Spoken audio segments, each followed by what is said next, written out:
ಬೆಂಗಳೂರು ದಕ್ಷಿಣ ವಿಧಾನಸಭಾ ಕ್ಷೇತ್ರದ ಬನ್ನೇರುಘಟ್ಟದ ಬಾಲಾಜಿ ಕಲ್ಯಾಣ ಮಂಟಪದಲ್ಲಿ ಬೆಂಗಳೂರು ದಕ್ಷಿಣ ಗ್ರಾಮಾಂತರ ಬಿಜೆಪಿ ಮಂಡಲದ ಕಾರ್ಯಕರ್ತರ ಸಮಾವೇಶ ಹಾಗೂ ಜವಾಬ್ದಾರಿ ಹಂಚಿಕೆ ಕಾರ್ಯಕ್ರಮವನ್ನು ಹಮ್ಮಿಕೊಳ್ಳಲಾಗಿದ್ದು, ಕಾರ್ಯಕ್ರಮದ ಜವಾಬ್ದಾರಿಯನ್ನು ಬೆಂಗಳೂರು ದಕ್ಷಿಣ ಗ್ರಾಮಾಂತರ ಅಧ್ಯಕ್ಷರಾದ ಹರೀಶ್ ರೆಡ್ಡಿರವರು ಅಧ್ಯಕ್ಷತೆಯನ್ನು ವಹಿಸಿದ್ದರು. ಕಾರ್ಯಕ್ರಮದಲ್ಲಿ ಎಲ್ಲ ಮುಖಂಡರು ಕಾರ್ಯಕರ್ತರಿಗೆ ಜವಾಬ್ದಾರಿ ಪತ್ರವನ್ನು ನೀಡಿ ಗೌರವಿಸಲಾಯಿತು.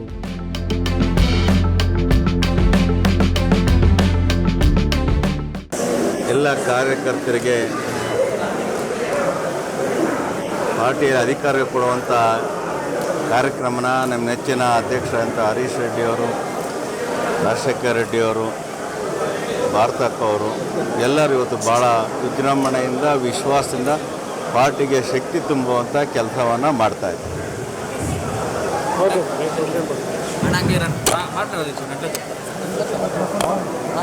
ಈ ದಿನ ಬನ್ನೇರುಘಟ್ಟದಲ್ಲಿ ಏನು ನಾವು ಜವಾಬ್ದಾರಿ ಘೋಷಣಾ ಪತ್ರವನ್ನು ಕೊಟ್ಟರೆ, ನಮ್ಮ ನೆಚ್ಚಿನ ಶಾಸಕರ ಒಂದು ಮಾರ್ಗದರ್ಶನದಲ್ಲಿ ನಮ್ಮ ಎಲ್ಲ ಕಾರ್ಯಕರ್ತರಿಗೆ ಜವಾಬ್ದಾರಿಯನ್ನು ಹಂಚಿದ್ದೇವೆ. ಹೊಸದಾಗಿ ಅವ್ರಿಗೆಲ್ಲರಿಗೂ ಕೂಡ ಭಗವಂತ ಒಳ್ಳೇದು ಮಾಡಲಿ, ಪಕ್ಷದ ಬಲವರ್ಧನೆಗೆ ಎಲ್ಲ ಕೂಡ ಶ್ರಮ ಹಾಕಲಿ ಅಂತ ನಾನು ಅವರಲ್ಲಿ ಕೇಳ್ತಾ ಇದ್ದೇನೆ. ಎಲ್ಲರನ್ನ ಒಟ್ಟಾಗಿ ವಿಶ್ವಾಸವಾಗಿ ತಗೊಂಡು ಮುಂದಿನ ಸಂಘಟನೆ ನಮ್ಮ ಶಾಸಕರ ಮಾರ್ಗದರ್ಶನದಲ್ಲಿ ಸಂಘಟನೆ ಗಟ್ಟಿಯಾಗಿ ಮಾಡುವುದು. ಇವತ್ತು ನಮ್ಮ ಪ್ರಧಾನಮಂತ್ರಿಗಳು 12 ವರ್ಷ ಸಾಧನೆಯ ನೆನಪಿಗೆ ಇವತ್ತು ನಮ್ಮ ಕಾರ್ಯಕರ್ತರಿಗೆ ಯುವ ಮೋರ್ಚಾದಿಂದ ಎಲ್ಲರಿಗೂ ಪಾರ್ಟಿಯಲ್ಲಿ ಅಧಿಕಾರವನ್ನು ಕೊಟ್ಟಿದ್ದಾರೆ. ದಕ್ಷಿಣ ವಿಧಾನಸಭಾ ಕ್ಷೇತ್ರದ ಗ್ರಾಮಾಂತರ ಮಂಡಲದ ಅಧ್ಯಕ್ಷರು ಮತ್ತು ಅವರ ತಂಡ ಇವತ್ತು ಅವರ ಜವಾಬ್ದಾರಿ ನಿರ್ವಹಣೆಯನ್ನು ಇವತ್ತು ಅವರಿಗೆ ನೀಡಲಾಗಿದೆ. ಭಾರತೀಯ ಜನತಾ ಪಾರ್ಟಿ ಸರ್ವಸ್ಪರ್ಶಿ ಸರ್ವವ್ಯಾಪ್ತಿ ಅಂತಕ್ಕಂಥ ಎಲ್ಲ ಜನಾಂಗ, ಎಲ್ಲ ವಿಧಗಳ ಎಲ್ಲ ಕಾರ್ಯಕರ್ತನ ಬೂತ್ನ ಕಟ್ಟಕಡೆಯ ಕಾರ್ಯಕರ್ತನನ್ನು ಮುಟ್ತಕ್ಕಂಥ ಸರ್ವ ಜನಾಂಗವನ್ನು ಮುಟ್ತಕ್ಕಂಥ ಕಾರ್ಯದಲ್ಲಿ ಇವತ್ತು ಎಲ್ಲರಿಗೂ ಸಹ ಜವಾಬ್ದಾರಿಯನ್ನು ಹಂಚಲಾಗಿದೆ. ಮತ್ತು ಈ ನಿಟ್ಟಿನಲ್ಲಿ ಬೂತ್ ಮಟ್ಟದಲ್ಲಿ ಸಂಘಟನೆ ಮಾಡ್ತಾ ಮುಂದಿನ ದಿವಸಗಳಲ್ಲಿ ನಮ್ಮ ಸರ್ಕಾರವನ್ನು ಮುಂದೆ ತರ್ತಕ್ಕಂಥ ನಿಟ್ಟಿನಲ್ಲಿ ಬೂತ್ಗಳಲ್ಲಿ ಯಶಸ್ವಿಯಾಗಿ ಕೆಲಸ ಮಾಡ್ತಾ, ಅದೇ ರೀತಿ ಈಗ ಇಡೀ ಚರ್ಚೆ ಆಗ್ತಿರ್ತಕ್ಕಂಥ SIRನ ಬಗ್ಗೆ ಸಹ ಇವತ್ತು ಚರ್ಚೆ ಆಗಿದೆ. ಅದನ್ನು SIRಗಳಲ್ಲಿ ಸಹ ಜಾಗೃತವಾಗಿ ಸಾರ್ವಜನಿಕರಲ್ಲಿ ಮತ್ತು ಎಲ್ಲ ಮತದಾರರಲ್ಲಿ ವಿನಂತಿಯನ್ನು ಮಾಡ್ತೇನೆ. ಪಕ್ಷದ ಪರವಾಗಿ ಇದರ ಬಗ್ಗೆ ತಾವು ತಮ್ಮ ಮತ ಪರಿಷ್ಕರಣೆ ಸಂದರ್ಭದಲ್ಲಿ ತಾವು ಒತ್ತು ಕೊಟ್ಟು ತಾವು ಇದಕ್ಕೆ ಒತ್ತು ಕೊಡಬೇಕು ಅಂತಕ್ಕಂಥ ಕೆಲಸವನ್ನು ಮಾಡ್ತೇನೆ. ಬೇರೆ ರಾಜ್ಯದ ಬೇರೆ ದೇಶಗಳ ಮತದಾರರು ಇದಕ್ಕೆ ಸೇರ್ಪಡೆ ಆಗದಂತೆ ನಿಮ್ಮ ಬೂತ್ಗಳಲ್ಲಿ ನೋಡ್ಕೋಬೇಕು ಅಂತಕ್ಕಂಥ ವಿನಂತಿಯನ್ನು ಈ ಮೂಲಕ ನೀಡ್ತಾ ಇದ್ದೇನೆ. ನಮಗೆ ಗ್ರಾಮ ಪಂಚಾಯತ್ ವ್ಯಾಪ್ತಿಯ ಮಹಾಶಕ್ತಿ ಕೇಂದ್ರದ ಅಧ್ಯಕ್ಷರಾಗಿ ನಮ್ಮ ಜನಪ್ರಿಯ ಶಾಸಕರಾದ ಕೃಷ್ಣಪ್ಪನವರು ಎಲ್ಲರಿಗೂ ಜವಾಬ್ದಾರಿ ಕೊಟ್ಟಿದ್ದಾರೆ. ಮತ್ತು ನಮ್ಮ ಈ ಜವಾಬ್ದಾರಿಗೆ ಭಾರತೀಯ ಜನತಾ ಪಾರ್ಟಿನ ಮತ್ತೆ ಈ ಕ್ಷೇತ್ರದಲ್ಲಿ ನಮ್ಮ ಶಾಸಕರನ್ನ ಆಯ್ಕೆ ಮಾಡಿಕೊಂಡು ನಮ್ಮ ಪಂಚಾಯತ್ ವ್ಯಾಪ್ತಿಯಲ್ಲಿ ಭಾರತೀಯ ಜನತಾ ಪಾರ್ಟಿ ಅಧಿಕಾರಕ್ಕೆ ಬರ ಮಾಡಬೇಕು ಅಂತ ಹೇಳ್ತೀವಿ. ಬೆಂಗಳೂರು ಗ್ರಾಮಾಂತರ ಮಂಡಲದ ಉಪಾಧ್ಯಕ್ಷರನ್ನಾಗಿ OBC ಹಿಂದುಳಿದ ವರ್ಗದ ಉಪಾಧ್ಯಕ್ಷನಾಗಿ ನಮ್ಮ ಮಾನ್ಯ ಶಾಸಕರು ಆಯ್ಕೆ ಮಾಡಿರ್ತಾರೆ. ಅವರಿಗೆ ಧನ್ಯವಾದಗಳು. ಹಾಗೂ ಗ್ರಾಮಾಂತರ ಮಂಡಲ ಅಧ್ಯಕ್ಷರಾದ ಹರೀಶ್ ರೆಡ್ಡಿ ಅಣ್ಣವರು ಹಾಗೂ ನಮ್ಮ ಹೆನ್ನಗರ ಗ್ರಾಮ ಪಂಚಾಯತಿಯ ಎಲ್ಲ BJP ನಾಯಕರುಗಳು, ಕಾರ್ಯಕರ್ತರುಗಳು ಪ್ರತಿಯೊಬ್ಬರ ಆಶೀರ್ವಾದದಿಂದ ಇವತ್ತು ನನಗೆ ಈ ಪಕ್ಷ ಹುದ್ದೆ ಕೊಟ್ಟಿದೆ. ಮುಂದಿನ ದಿನಗಳಲ್ಲಿ ಎಲ್ಲ ಚುನಾವಣೆಗಳಲ್ಲಿ ಪಾರ್ಟಿ ಸಂಘಟನೆ ಮಾಡಿ ಪಾರ್ಟಿ ಮುಂದಿನ ಅಧಿಕಾರಕ್ಕೆ ಬರುವಂಥ ನನ್ನ ಸಂಪೂರ್ಣ ಮನಸ್ಸು ಕೆಲಸ ಮಾಡ್ತೀನಿ ಅಂತ ನಾನು ಈ ಸಂದರ್ಭದಲ್ಲಿ ಹೇಳಕ್ಕೆ ಇಚ್ಛೆ ಬರ್ತೀನಿ. ಜವಾಬ್ದಾರಿ ಹೆಚ್ಚಿದೆ, ಎಲ್ಲ ಕೆಲಸಗಳು ಸಂಘಟನೆಗಳು ಯಾವ ರೀತಿ ಸರ್? ಈಗ ಇನ್ನು ನಮ್ಮದು ಗ್ರಾಮ ಪಂಚಾಯತಿ ಕೂಡ ಅಪ್ಗ್ರೇಡ್ ಆಗೋ ಮೂಮೆಂಟಲ್ಲಿದೆ. ಅಪ್ಗ್ರೇಡ್ ಆಗಿ ಮೋಸ್ಟ್ಲಿ ಪುರಸಭೆ ಆಗುತ್ತೆ, ನಗರಸಭೆ ಆಗುತ್ತೆ, ಏನು ಡಿಸಿಷನ್ ತಗೊಳ್ಳೋದು ಗೊತ್ತಿಲ್ಲ. ಹಾಗೂ SIR ಕೂಡ ಬಂದಿದೆ. ಅದ್ರ ಜೊತೆಯಲ್ಲಿ BLO ಆಗಿ ಒಂದು ಪಕ್ಷದ ಕಡೆಯಿಂದ ನೇಮಕ ಪತ್ರ ಪಡೆದುಕೊಂಡು ಈ ಏನು ಓಟುಗಳಿದ್ದಾವೆ ಅವನ್ನೆಲ್ಲ ಡಿಲೀಟ್ ಮಾಡಿಸಿ ಪ್ರಾಮಾಣಿಕವಾದ ಮತಗಳನ್ನ ಚುನಾವಣೆಯಲ್ಲಿ ಹಾಕೋದ್ರ ರೀತಿಯಲ್ಲಿ ಪ್ರಯತ್ನ ಪಟ್ಟು ಪಕ್ಷನ ಮುಂದಿನ ದಿನಗಳಲ್ಲಿ ಅಧಿಕಾರಕ್ಕೆ ತರ್ತೀವಿ. ಈಗ ನಿಮ್ಮ ಕಣ್ಮುಂದೆ ಗೊತ್ತಿದೆ ಪಶ್ಚಿಮ ಬಂಗಾಳದಲ್ಲಿ ಎಷ್ಟು ಸಮಸ್ಯೆಗಳಿತ್ತಂತ, ಅದೇ ಉದಾಹರಣೆ. ಆದ್ದರಿಂದ SIRನ ಯಾರೂ ಲಘುವಾಗಿ ತಗೊಳ್ದಿರಾ ಪಕ್ಷ ಸಂಘಟನೆಗೆ ಕೆಲಸ ಮಾಡ್ತೀವಿ ಅಂತ ಈ ಸಂದರ್ಭದಲ್ಲಿ ನಮ್ಮ ಭಾರತೀಯ ಜನತಾ ಪಕ್ಷವನ್ನು ಹೆನ್ನಗರ ಗ್ರಾಮ ಪಂಚಾಯಿತಿಯಲ್ಲಿ ಹಾಗೂ ಪ್ರತಿಯೊಂದು ಇನ್ನೇನು ಕಾರ್ಪೊರೇಷನ್ ಎಲ್ಲ ಕಡೆಯೂ ಕೆಲಸ ಮಾಡ್ತೀವಿ ಅಂತ ಈ ಸಂದರ್ಭ ಹೇಳಲಿಕ್ಕೆ ಇಚ್ಛಪಡ್ತೀನಿ. ಇವತ್ತಿನ ಮಂಡಲ ಒಂದು ಪೇರೆಂಟ್ಸ್ ಬಾಡಿಯಲ್ಲಿ ನಮಗೆ ಒಂದು ಅವಕಾಶ ಕೊಟ್ಟು ಈ ಮುಂದಿನ ಬರುವ ನಮ್ಮ ಜನಪ್ರಿಯ ಶಾಸಕರ ನೇತೃತ್ವದಲ್ಲಿ ಕೆಲಸ ಮಾಡೋಂಥ ಅವಕಾಶ ಕೊಟ್ಟಿದ್ದಾರೆ.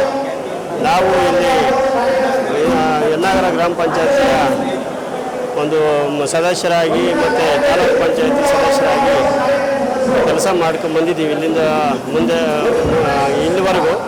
ಇನ್ನು ಮುಂದಿನ ದಿನಗಳಲ್ಲಿ ನಾವು ಹೆಚ್ಚಿನ ನಿಷ್ಠಾವಂತರಿಗೆ ಒಂದು ಅವಕಾಶಗಳನ್ನು ಕೊಟ್ಟು ಎಲ್ಲರನ್ನೂ ನಾವು ನಿಷ್ಠಾವಂತರನ್ನ ನಮ್ಮ ಮತಪಟ್ಟಿಯಲ್ಲಿ ಸೇರಿಸ್ಕೊಂಡು ಬೇರೆಯವರು ಭ್ರಷ್ಟರಿದ್ದಾರೆ ಅವ್ರನ್ನೆಲ್ಲ ಭ್ರಷ್ಟರು ಅಂತಂದರೆ ಬೇರೆ ಹೊರಗಡೆಯಿಂದ ಬಂದಂಥ ಮತಪಟ್ಟಿಯಲ್ಲಿ ಸೇರಿಸ್ಕೊಂಡು ಅವ್ರನ್ನ ಒಂದು ದುರಾಡಳಿತ ಮಾಡ್ತಾ ಇರೋದನ್ನೆಲ್ಲ ತೆಗೆಸಿ ಒಳ್ಳೆಯ ಉತ್ತಮವಾದ ಒಂದು ಆಡಳಿತನ ನಡೆಸಬೇಕು ಅಂತ ಹೇಳಿ ನಮಗೆ ಒಂದು ಜವಾಬ್ದಾರಿನ ಕೊಟ್ಟಿದ್ದಾರೆ. ನಮ್ಮ ಎಲ್ಲ ಈ ಒಂದು ಮಂಡಲದ ಎಲ್ಲ ನಮ್ಮ ಕಾರ್ಯಕರ್ತರಿಗೂ ಮತ್ತು ನಮ್ಮ ಜನಪ್ರಿಯ ಶಾಸಕರಿಗೂ ಮತ್ತು ಮಂಡಲ ಅಧ್ಯಕ್ಷರಾದ ಹರೀಶ್ ರೆಡ್ಡಿ ಅವರಿಗೂ ನನ್ನ ವಂದನೆಗಳನ್ನು ಸಲ್ಲಿಸುತ್ತಾ ಎರಡು ಮಾತು.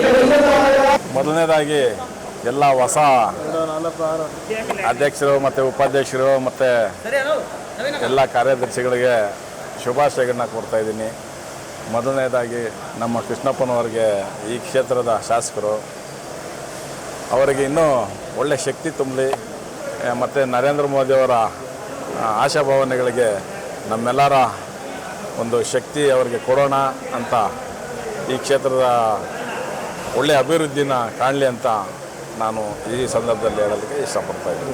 ನಮ್ಮ ಗ್ರಾಮಾಂತರ ಮಂಡಲದಲ್ಲಿ ನಮ್ಮ ಶಾಸಕರಾದ ಎಂ ಕೃಷ್ಣಪ್ಪರವರ ನೇತೃತ್ವದಲ್ಲಿ ಏನು ಈ ಮಂಡಲದಲ್ಲಿ ನಾವು ಸಂಘಟನೆ ಮಾಡಬೇಕಾಗಿತ್ತು ಅದಕ್ಕೆ ಒತ್ತು ಕೊಟ್ಟು ಎಲ್ಲ ಪದಾಧಿಕಾರಿಗಳು ಇವರು ಹಿಂದುಳಿದ ವರ್ಗ, ಮಹಿಳಾ ಮೋರ್ಚಾ, SC ಮೋರ್ಚಾ ಹಾಗೂ ಮಂಡಲದಲ್ಲೆಲ್ಲ ಸಂಘಟನೆ ಮಾಡಿ ಈಗ ಎಲ್ಲರಿಗೂ ಹಂಚಿಕೆ ಪ್ರಕ್ರಿಯೆಯನ್ನು ಮಾಡಿ ಮುಗಿಸಿದ್ದೀವಿ ಸಂಘಟನೆ ಒತ್ತುಗೋಸ್ಕರ. ದಕ್ಷಿಣ ಗ್ರಾಮಾಂತರ ಮಂಡಲ ಇವತ್ತು ನಮ್ಮ ಶಾಸಕರಾದ ಎಂ ಕೃಷ್ಣಪ್ಪ ಅವರ ನೇತೃತ್ವದಲ್ಲಿ ಎಲ್ಲ ಮೋರ್ಚಾಗಳ ಪದಾಧಿಕಾರಿಗಳ ಅಧಿಕಾರ ಘೋಷಣೆಯನ್ನು ಮಾಡಿದ್ದೀವಿ. ಈ ಭಾಗದಲ್ಲಿ ಬೆಂಗಳೂರು ಗ್ರಾಮಾಂತರ ಮಂಡಲದಲ್ಲಿ ನಮ್ಮ ಪಕ್ಷದ ಕಾರ್ಯಕರ್ತರನ್ನು ಬಲಪಡಿಸ್ತೀವಿ ಅಂತೇಳಿ SC ಮೋರ್ಚಾ ಕಡೆಯಿಂದ ನಾವು ಶಾಸಕರಿಗೆ ಭರವಸೆಯನ್ನು ಕೊಡ್ತಾ ಇದ್ದೀವಿ. ಹಾಗೆ ನಮ್ಮ ನರೇಂದ್ರ ಮೋದಿಯವರು 12 ವರ್ಷ ಸಾಧನೆ 12 ವರ್ಷವನ್ನು ಅಧಿಕಾರ ಪೂರ್ಣಗೊಳಿಸಿ ಈಗ ವಿಕಸಿತ ಭಾರತ ಕಡೆಗೆ ಅವ್ರೇನು ಕನಸಿದೆ ಅದ್ರ ಜೊತೆಗೆ ನಾವು ಕೈ ಜೋಡಿಸಿ ಬಲಪಡಿಸ್ತೀವಿ ಅಂತೇಳಿ ನಾನು ಈ ಮುಖಾಂತರ ನಾನು ಅವ್ರಿಗೆ ಧನ್ಯವಾದವನ್ನು ತಿಳಿಸ್ತೀನಿ. ಬೆಂಗಳೂರು ದಕ್ಷಿಣ ವಿಧಾನಸಭಾ ಕ್ಷೇತ್ರದ ಹಿಂದುಳಿದ ವರ್ಗದ OBC ಮೋರ್ಚಾದ ಅಧ್ಯಕ್ಷರಾಗಿ ನನ್ನ MLA ಅವರು ನನಗೆ ಜವಾಬ್ದಾರಿ ಕೊಟ್ಟಿದ್ದಾರೆ. ಈ ನಿಟ್ಟಿನಲ್ಲಿ ನಾನು ಹಿಂದುಳಿದ ತಂಡವನ್ನು ಕಟ್ಟಿಕೊಂಡು ನಮ್ಮ ಕ್ಷೇತ್ರದಲ್ಲಿ ಹೋರಾಡಿ ನನ್ನ ಪಕ್ಷವನ್ನು ಬಲಿಷ್ಠ ಪಕ್ಷವನ್ನಾಗಿ ಮಾಡಿ ಏನು MLA ಅವರು ಏನು ಇದು ನಮಗೇನು ಡೈರೆಕ್ಷನ್ ಕೊಡ್ತಾರೆ ಅದರಂತ ಕೆಲಸ ಮಾಡಿ ಪಕ್ಷವನ್ನು ಮುಂದೆ ತರಿಸ್ತೇವೆ ಅಂತ ಈ ಸಂದರ್ಭ ಹೇಳಕ್ಕೆ ಇಷ್ಟಪಡ್ತಾನೆ. ನರೇಂದ್ರ ಮೋದಿ ಅವರು 12ನೇ ವರ್ಷವನ್ನು ಪೂರೈಸಿ 13ನೇ ವರ್ಷಕ್ಕೆ ಕಾಲಿಟ್ಟು ಮುಂದೆ ವಿಶ್ವದ ಗುರು ಆಗಿ ಏನು ದೇಶವನ್ನು ವಿಶ್ವದ ಮಟ್ಟಿಗೆ ತಗೊಂಡು ಹೋಗೋದಕ್ಕೆ ವಿಶ್ವದ ಗುರುವಾಗಿ ಮುಂಚೂಣಿ ದೇಶವನ್ನಾಗಿ ಮಾಡಲಿಕ್ಕೆ ಏನು ಪಣ ತೊಟ್ಟಿದ್ದಾರೋ ಈ ಪಕ್ಷದಲ್ಲಿ BJP ಭಾರತೀಯ ಜನತಾ ಪಕ್ಷದಲ್ಲಿ ಕಟ್ಟಾಳಾಗಿ ದುಡಿತೇನೆ ಅಂತೇಳಿ ಈ ಸಂದರ್ಭದಲ್ಲಿ ಹೇಳಕ್ಕೆ ಇಷ್ಟಪಡ್ತೇನೆ. ದಕ್ಷಿಣ ಗ್ರಾಮಾಂತರ ಮಂಡಲ ರೈತ ಮೋರ್ಚಾ BJP ಅಧ್ಯಕ್ಷರಾಗಿ ನನ್ನನ್ನು ಆಯ್ಕೆ ಮಾಡಿದ್ದಾರೆ. ಒಬ್ಬ ಸಾಮಾನ್ಯ BJP ಕಾರ್ಯಕರ್ತನನ್ನು ಒಂದು ಅಧ್ಯಕ್ಷರಾಗಿ ಆಯ್ಕೆ ಮಾಡಿದ್ದಕ್ಕೆ ಮೊದಲನೇದಾಗಿ ಪಾರ್ಟಿಗೆ ಧನ್ಯವಾದ ತಿಳಿಸ್ತಾ ಇದ್ದೀನಿ. ಅದೇ ರೀತಿ ಬೆಂಗಳೂರು ಗ್ರಾಮಾಂತರ ಮಂಡಲದ ಮಾಜಿ ಅಧ್ಯಕ್ಷರಾದ ರಾಜಶೇಖರ್ ಅಣ್ಣವರು ಹಾಗೂ ಹಾಲಿ ಅಧ್ಯಕ್ಷರಾದ ಹರೀಶ್ ಅಣ್ಣವರಿಗೆ ಧನ್ಯವಾದಗಳು ತಿಳಿಸ್ತೀನಿ. ಅದೇ ರೀತಿ ನಮ್ಮ ಕ್ಷೇತ್ರದ ಜನಪ್ರಿಯ ಶಾಸಕರಾದ ಎಂ ಕೃಷ್ಣಪ್ಪಣ್ಣನವರು ಕೂಡ ನಾನು ಈ ಸಂದರ್ಭದಲ್ಲಿ ಧನ್ಯವಾದವನ್ನು ಹೇಳಕ್ಕೆ ಇಷ್ಟಪಡ್ತೇನೆ. ಬೆಂಗಳೂರು ದಕ್ಷಿಣ ವಿಧಾನಸಭಾ ಕ್ಷೇತ್ರದ ಗ್ರಾಮಾಂತರ ಮಂಡಲದ ಯುವ ಮೋರ್ಚಾ ಅಧ್ಯಕ್ಷರಾಗಿ ನಮಗೆ ಜವಾಬ್ದಾರಿಯನ್ನು ಕೊಟ್ಟಿರ್ತಾರೆ. ನನ್ನ ಮುಂಚೆ ನಾನು ಯುವ ಮೋರ್ಚಾ ಜನರಲ್ ಸೆಕ್ರೆಟರಿಯಾಗಿ ಕೆಲಸ ಮಾಡಿರ್ತೇನೆ. ನನ್ನ ಕೆಲಸವನ್ನು ಗುರುತಿಸಿ ಶಾಸಕರು ನಮಗೆ ಯುವ ಮೋರ್ಚಾ ಅಧ್ಯಕ್ಷರಾಗಿ ಜವಾಬ್ದಾರಿಯನ್ನು ಕೊಟ್ಟಿರ್ತಾರೆ. ಈ ಜವಾಬ್ದಾರಿಯನ್ನು ನಾವು ಉತ್ತಮವಾಗಿ ನಿಭಾಯಿಸಿಕೊಂಡು ಯಶಸ್ವಿಯಾಗಿ ಕೆಲಸ ಮಾಡ್ಕೊಂಡು ಹೋಗ್ತೀವಿ ಅಂತ ಈ ಮೂಲಕ ನಾನು ಹೇಳ್ತಾ ಇದ್ದೀನಿ. ಹಾಗೂ ನನಗೆ ಈ ಜವಾಬ್ದಾರಿ ಸಿಗಲು ಸಹಾಯ ಮಾಡಿದಂಥ ಎಲ್ಲ ಗಣ್ಯರಿಗೂ, ನಮ್ಮ ಮುಖಂಡರಿಗೂ ಹಾಗೂ ನಮ್ಮ ಭಾಗದ ಶಾಸಕರಿಗೂ ಧನ್ಯವಾದಗಳನ್ನು ಅರ್ಪಿಸ್ತೇನೆ.